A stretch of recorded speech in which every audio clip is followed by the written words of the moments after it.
په دې ویډیو کې به زه تاسو ته د افغانستان د کرکټ ملي ټیم په باره کې څو معلومات درکمه. نو هیله لرم چې تاسو ټول به دغه ویډیو ډیره زیاته خوښه سي. ګرانو دوستانو، که چیرې موږ وګورو د افغانستان په کرکټ ملي ټیم کې داسې ډیر زیات زاړه لوبغاړي دي چې دوی د نویو لوبغاړو ځای نیولی او د هغو حق خوري. که چیرې موږ اوله وګورو اوله له موږ سره یو پلیر دی، درویش رسولي. درویش رسولي یو داسې پلیر دی چې د په فسټ کلاس سیالیو کې 9 میچه کړي دي. په 9 میچه کې د 1125 رنزه کړي دي او د های سکور چې د غټ سکور چې د 249 ده او ایوریج د 80.15 د ایوریج ده، یعنی په هر میچ کې د 80 رنزه راځي. دغه رقم ګوره دویم پلیر دی موږ سره بهیر شاه محبوب. بهیر شاه محبوب چې د یو ډیر خوندور پلیر ده. د 20 میچ په فسټ کلاس سیالیو کې کړي دي، په دې کې د 2004 رنزه کړي دي او 303 د غټ سکور ده، های سکور ده، د ایوریج د 20 ده.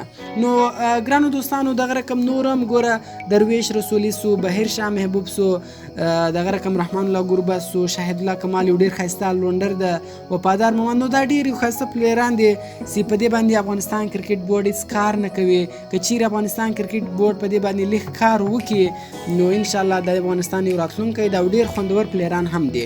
او بهیر شاه چې د ډونالد بریډمین ریکارډ یې هم ورمات کوي. ډونالد بریډمین چې و هغه یو ریکارډ جوړ کړی و په فسټ کلاس سیالیو کې چې په 12 اننګز کې تقریبا هغه 100 رنزه کړي و او د هغه ایوریج چې و 15 ایوریج و. نو بیا بهیر شاه محبوب د دې ریکارډ ورمات کوي.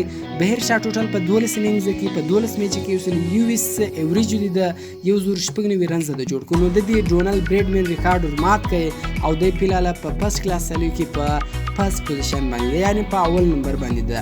په تیر لوبه کې مې ولا بشیرو وسی کمیټیټر په ټیسټ لوبه ولا د انډیا په خلاف باندې هغه کې کمیټیټر بیا د بهیر شاه محبوب نوم یاد کړي چې د بهیر شاه محبوب یو ډیر خطرناک پلیر دی د ټیسټ او د ون ډے لپاره. خو دی هغه اوس مهال هم دی هغه کرکټ ټیم ته نه ده سلیکټ کړی، نو هغه هلته هم دی دغه نوم یاد کړي بهیر شاه محبوب. نو بهیر شاه محبوب چې دغه رقم دا نور هم ډیر ښایسته پلیران دي.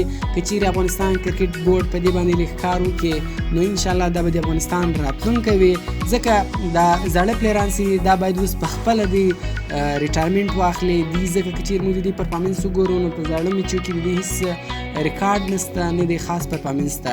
نو هیله لرم چې ستاسو به دغه ویډیو خوښ شوي وي. کوم چیرې ویډیو خوښ شوي ویډیو در سره لایک کړئ، له خپل ملګرو سره خامخا شیر کړئ. تر بلې ویډیو راکړئ اجازت د خدای په امان.